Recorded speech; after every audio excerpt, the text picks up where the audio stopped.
જય દ્વારકાધીશ મિત્રો. મિત્રો, આજની વાર્તા છે કે એક એવા ભક્તની કે જેમણે ભગવાન કૃષ્ણને પણ દેવળ ફેરવા માટે મજબૂર કરી નાખ્યા હતા. મિત્રો, એમના ભક્તિના પ્રતાપે ભગવાન શ્રી દ્વારકાધીશે પણ ભક્તને દર્શન આપવા માટે પોતાનું દેવળ ફેરવી દીધું હતું. તો જાણીએ કોણ હતા આ મહાન ભક્ત અને કેવી હતી એમની ભક્તિ. આવા મહાન કૃષ્ણ ભક્તની સત્ય ઘટનાની વાર્તા કરવી છે આજે. મિત્રો, 150 વર્ષ પહેલા કાઠિયાવાડના દક્ષિણ ભાગમાં આવેલા ગામડામાંના ઘણા ખરા ગામડા તો નેસ જ હતા મિત્રો. પણ કેટલાક બહુ નાના નેસ હતા. હજી પણ કોઈ ગામમાં તમે જાય અને જોવો તો એમને સીમની અંદર કાપેલા 20 થી 25 હાથ લાંબા અડસર મળે છે. મિત્રો, ગોંડલ રેલવે સ્ટેશનના લુણીધાર સ્ટેન્ડ દક્ષિણના 3 માઇલ પર કોલવા ગામ આવેલું છે. ત્યાં પ્રથમ માત્ર એક નાનો નેસ જ હતો. ઢોરને પાણી પીવાની સગવડવાળું હતું. એક નાનું સરખું મસ્ત ગામ હતું અને એમાં પાછું ઢોરને પાણી પીવા માટે તળાવ પણ હતું. નજીકમાં 8-10 માલધારીના ચારણાના ઝૂંપડા હતા. ઝૂંપડામાં માલદાન, કોલવો અને બહેન સોમાબાઈ એમ 3 ભાંદરડા રહેતા અને મા બાપ 1 વર્ષ પહેલા ગુજરી ગયા હતા. તે વખતે માલદાનની ઉંમર 12 વર્ષની અને કોલવાની 5 વર્ષની અને બહેન સોમાબાઈની ઉંમર કંઈક 3 વર્ષની હશે. આડોશી પાડોશીના સંભાળ નીચે આ 3 જણ મોટા થયા. માલદાન 18 વર્ષની ઉંમરે પરણ્યા, પણ માલદાનના પત્ની જોઈએ તેવા સ્વભાવના નીવડ્યા નહીં. માલદાન પોતાના નાના ભાઈ અને બહેનને ખૂબ જ પ્રેમ રાખતો, પણ તેમની પત્નીને એ ગમતું નહીં અને છોકરા પાસેથી જેમ બને તેમ વધારે કામ કરાવવું એ જ સમજતા. માલદાન ઘેર આવે ત્યારે છોકરાને આરામ મળે ત્યારે જ કંઈક વહાલના શબ્દો સંભાળે, બાકી વાત્સલ્ય પ્રેમનો અનુભવ ત્યારે જ થાય. પણ જ્યારે માલધારીના ધંધામાં માલદાનને ઘણો ખરો સમય તો બહાર જ રહેવાનું થાય. તેથી ઘણે મોટે ભાગે તો તે કોલવાને અને સોમાબાઈને ઘરે બધું કામ કરાવવાનું અને ભાભીને કુટતા અનુભવતા. વર્ષ વંટોળે કોલવાને માથે પાડરું ચરાવવાનું આવ્યું અને તેને ઠીક ગમતું. પ્રથમથી જાતે બહુ શાંત સ્વભાવના હતા. છોકરાની અમસ્તી રમતોના પણ ક્યારેય જ ભાગ લેતા. પૂર્વના યોગે રામકથા સાંભળવાનો ખૂબ શોખ હતો. કોઈ સાધુ સંત આવી જતા તે તેની પાસે રામકથા સાંભળવા દોડતા. નેસમાં કોઈ રામાયણ ભણેલું આવ્યું હોય તેની ખબર પડે કે તરત જ એ પાસે જઈને શાંતિથી તેની પાસે બેસી જતા અને કથા સાંભળતા. રામકથાનો પ્રસંગ નીકળે તે એક ચિત્તે સાંભળે. નાનપણમાં તો આ માટે તેને ઠીક સમય મળતો, પણ ભાભી આવ્યા પછી તો તે બહુ મુશ્કેલ પડ્યું હતું. ત્યાંથી પાડરું ચરાવવાનું કામ મળ્યું ત્યારે ખૂબ ખુશ થયા. તળાવને કાંઠે જઈને બેસે, રામકથામાંથી સાંભળેલા પ્રસંગોનો વિચાર કર્યા કરે અને પછી તો છોકરા ભેગા થાય તેની પાસે પણ વાતો કરે. એટલેથી જ નહીં અટકતા ધીમે ધીમે કથા પ્રસંગનો રમત રમવા માંડ્યા. છોકરાઓને પણ આથી વિશેષ આકર્ષણ થતું અને આનંદ મળતો. આ જોઈ દરરોજ રમત તેમણે રમવા માંડી. જુદા જુદા પ્રસંગ માટે તળાવના ગારામાંથી પૂતળા બનાવી અને ખેલ કરે. વિશેષ ભાગે રામ રાવણનું યુદ્ધ, રામનો વિજય, રાવણનો પરાજય વગેરે પૂતળા બનાવી અને છોકરાઓને બતાવે છે. હાલો તો તમેરી રમત દેખાડા જો આ માળા. બાપ રામચંદ્રજીના નાનેરા ભાઈ લક્ષ્મણ, આ વાંદરાને રાજા સુગ્રીવ, આ હનુમાન દાદો, આ બધી બાપનો ફોજ, આની ઘરે આ ઓલ્યો ઝાંઝખી રાવણો, આ નાનો ભાઈ કુંભો, આ બધી ઝાંખી રાવણની સેના. જોજો હો મોળા બાપ, આ ઝાંખીને કિયા માથા કાપશે છો. મારા બાપ હી વેર બાંધીને ઊભા છે તે હમણાં જાજી બધા મારે જવા. સૌ આમ કહી પુતળા સામે જોઈને, લે બાપ માર, જાખી હી કિસી રમત તાસી હી, પણ બાપ ઊભો રે, ઉતાવળ માં કરજે, હું ભણે 1 2 3 તાળી પાડા, તવ મારજે લે હે બાપ, થઈ જા તૈયાર. આટલું બોલી 1 2 ને 3 એમ 3 તાળી પાડે અને ત્રીજી તાળીએ પુતળાને સામસામા લડી ઉઠે. રાક્ષસના પુતળા બધા કપાઈ જાય, છોકરાઓ બધા હસે, કોલવો પણ ખૂબ આનંદમાં આવી જાય. પછી છોકરાને રામકથા થોડે મોઢે કહી સંભળાવે. આ રમત વાછરું ક્યાં ચાલ્યા જાય તે કોલવાને બીજા કોઈને ધ્યાન ક્યાંથી રહે. વાછરું તો દૂર દૂર ચાલ્યા જાય છે અને ખેતરમાં ઊભા મોલમાં રંજાડ કરે છે. આ બૂમ ધીમે ધીમે નિશ્ચય પહોંચી. માલદાનને પણ ઠપકો દેવા 1 2 ખેડૂત તેને ઝૂંપડે આવ્યા. માલદાન તો મળ્યા નહીં, ત્યારે તેની ચારણીને સારી પેઠે ઠપકો આપી અને ખેડૂ ગયા બીજે દિવસે કોલવાને. બધા છોકરા શું કરે છે, પાડરું કેમ રેડા રહે છે, અને જોવા અને રેઢાર વાસરું જોવામાં આવે તો કોલવાને સારી પેટે સમજ આપવા ભાભી ચાલ્યા. તળાવના કાંઠે રમત રમતા જોઈ અને ઝાડ નીચે ઓથેથી કંઈક રમત રમાય છે તે જોવા લાગ્યા.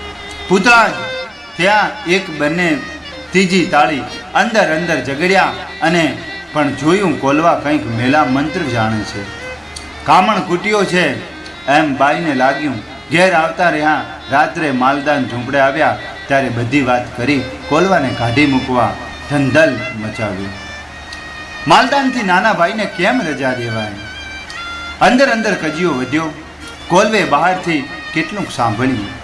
પોતા માટે કલેશ થયો એ જાણી અને ભાગી જવાનું મન થયું. પણ જાવું ક્યાં? આમાં કરવું હું? 12 વર્ષની ઉંમર હતી. પોતે માટે ભાઈના ઘરમાં કલેશ થવા દેવો એ પણ બરાબર નહીં. છેવટે ભાગવાનો નિશ્ચય કરી અને ભાગી નીકળ્યો. કોઈને મોઢેથી દ્વારકાની યાત્રાથી વાતો સાંભળેલી.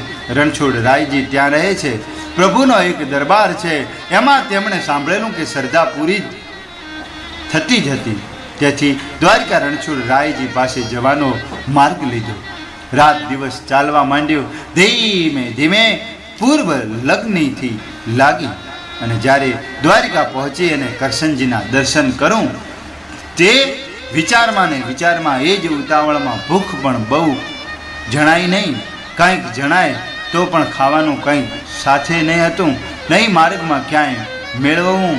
એ મેળવવાનો વળી એટલો સમય જાય એ બીકે કંઈક પ્રયાસ જ ન કર્યો.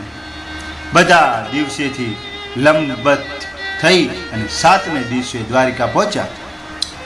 આજ ભણે હું કરશન મેળા બાપ, કરશન થાહે તારા દર્શન થાહે બાપ, કીમા બોલાવે હે, કીમા વાતું કરે હે. એક લખમણી માં પણ રહે. મોળા બાપ લે, વેલો દર્શન દેજે. ધંધળા મેળામાં બાપ દૂરથી દર્શન દેખાતું હતું. શયન આરતી થતી હતી. દૂરથી અવાજ સંભળાવા લાગ્યો. મેળામાં બાપના દરબારમાં ક્યાં અવાજ વાગતા હશે? જટ પૂંડે જટ પૂગે હર હર કરતો ઉપડતે જ વાગે ચાલ્યો. પણ મંદિરથી થોડે દૂર રહ્યો તેટલામાં દ્વાર બંધ થઈ ગયા. પૂજારી ભોગળ તાળા બંધ કરી અને કૂંચી લઈને પોતાના ઘેર જતો રહ્યો. કોલવાએ તેમને જોઈને પૂછ્યું, મહારાજ, મોળા બાપ, કરશનજીનો દરબાર કિસે મું દેખાડતો? ભા બાલાજીના દર્શન કરાવી દે, તોડું ભલું થશે. કિસે જાઓ હું ભણે ખબર નીસે. પૂજારી પણ અડધું પડધું સમજ્યો અને પૂછ્યું, કોણ છો? અત્યારે પ્રભુ પોઢી ગયા. જા, દેવળ દેખાય, સવારે વહેલા દર્શન થશે. વહેલો આવજે, અત્યારે ક્યાંય પડ્યો રહે એમ કહી પૂજારી ચાલતા થયા. કોલવાને બહુ દુઃખ થયું. મંદિરે આવીને બહાર દરવાજે ઊભા રોવા લાગ્યો. બાપુ, બારણા ક્યાં બંધ કરે દીના? વાલાજી, થોડા દર્હન હારું દોડે ઈ ત્યાં ભણે બારણા બંધ કરે અને પોઢી ગયો. કોલવાની વાત તો જેવી હતી. બાપ, એવો નિર્દય કેવાથી? પહેરાવો भयानी नजर पड़ी, कौन है? यहाँ से चल जाओ, सुबह हमें आना, इस वक्त दर्शन बर्शन कुछ नहीं है, जा भाग जा। कोलवाजी બીને ચાલી નીકળ્યા, મંદિરની પાછળ આવી અને નિશાસો નાખીને બેઠો. મેળામાં બાપના દરબારમાં ઈદો, પણ બાપ મું થાકે ગયો. તો વાર થઈ ઈમી ખબર મું નહોતી કે વાલોજી વેલા પોડી જાતા છે. રાત કી કરે કાઢવી, ઠીક બાપ આસે પડું રહ્યા. ક્યારે સવાર થાય ને દર્શન થાય એ જ વિચાર કરતા મંદિરની પાછળ બેઠા. થોડી વાર મંદિરમાંથી કંઈક અવાજ આવતો સંભળાયો. કોલવાજી તરત સચેત થયા. મેળો બાપ મોડો થામા, હજી જાગતો છે. બાપ વાતું કરતો સોતે વાલાજી મોડી ખબર લેને. મોડા બાપુ કે કેવા સારે આવે બિહારી રાખ્યો. હે વાલાજી, હે કરશનજી, તોડો કોલવો આશે અંધારામાં બેઠો છે ને તું બાપ બારણા બંધ કરે અને વાતો કરે તો. તરત અંદરથી અવાજ આવ્યો, કોલવા મંદિરના દરવાજે આવો, ત્યાંથી અંદર આવશે ને દર્શન થાય. કોણ? મોળો બાપ બોલાવતો છે. હા, કોલવા ઉઠીને મંદિરને દરવાજે જાઓ, હું તો થાકે ને આશે બેઠો છું બાપુ. હું કેવેથી ઉઠવાનો છું? આશે જ દર્શન દે વાલાજી. એમ નહીં કોલવાજી, તમારા પગ સાજા છે અને આટલું તો કરો, દરવાજે જાઓ. એ 8 લોંઘણ કરે ને ઈદા, તું બારણા બંધ કરે ને બેઠો, થાકે ને મંડ આશે બેઠો. સંતો ગણતો સૌ પગ ભાંગી ગયો છે. હા બાપ, મોડા બાપ પગ ભાંગી ગયા છે. દર્શન દેવા હોય તો આશે દે, નીચર ભલે કોલવો મરે જાય. લે બાપ, થા રાજા. કુહાડી હતી કે મારી અને બંને પગની ગોઠણમાં ભાગી નાખ્યા. તરત કડક અવાજ થયો, એકદમ આખું મંદિર ફર્યું. તાળા ભોગડો ઉઘડી ગયા અને કોલવાને શ્રી પ્રભુ દ્વારિકાધીશના દર્શન થયા. મિત્રો, એમ કહેવાય છે કે એ દાડે કટ કરતું આખું મંદિર ફર્યું અને કોલવાને દર્શન દીધા હતા. ધાંધળા મોળા બાપ કરશનજીના, ધોંધળા લક્ષ્મીજી, મોળી માં તોળા ધાંધળા. આવો કોલવાજી આવો. મોળા બાપ ખમ્મા વાલાજી કહીને નમન કર્યા ને ઈચ્છા પૂર્ણ થઈ, પ્રાર્થના સફળ થઈ. શરીરમાં માત્ર રહ્યું તે પથ્થરનું થઈ ગયું અને માલદાનને કોલવાજી ઘરેથી ચાલ્યા ગયા ને ખબર સવારે પડી. પણ છોકરું છે, આજુબાજુ રખડીને પાછા ઘરે આવશે એમ ધારી થોડા દિવસો શોધ ન કરી. પણ 5 દિવસ થયા તોય કોલવાને તેને આવ્યા નહીં. ત્યારે ગોતવા નીકળ્યા. પૂછતા પૂછતા ખબર મળતી ગઈ કે તે પરથી દ્વારિકા પહોંચ્યો છે કહીને તેવી નિશાનીવાળો છોકરો આવેલો. તેને પ્રભુના દર્શન થયા અને શરીર આખું પથ્થરનું બની ગયું. સાંભળ્યું મંદિરે ગયા છે.